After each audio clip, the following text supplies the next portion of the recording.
Hi అండి, welcome to Lucky's world. ఈరోజు మా ఇంట్లో పాలు విరిగిపోయాయి. వాటితో రసగుల్లా ట్రై చేద్దామని ట్రై చేశాను. బాగా వచ్చింది. సరే అని వీడియో తీసి పెడుతున్నా. ఈరోజు ఏం జరిగిందంటే, నేను మార్నింగ్ వాకింగ్కి వెళ్ళానండి.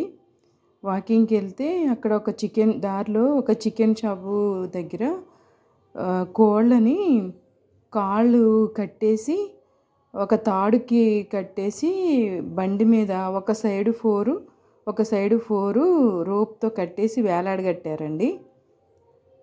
4 రోస్లో వేలాడగట్టారు. వాటిని చూస్తే నాకు చాలా బాధేసిందండి. బాధేసి నేను వీడియోలో చెప్తున్నాను. వాటిని ఎలాగో చంపేస్తారు, కానీ అట్లా హింసించడం ఎందుకు అని బాధేసి చెప్పానండి. వీడియో తీద్దామనిపించింది, కానీ వాళ్ళు ఏమంటారో అని తీయలేదు. ఫైనల్గా నాకు ఇవి ఇలా కుదిరాయండి.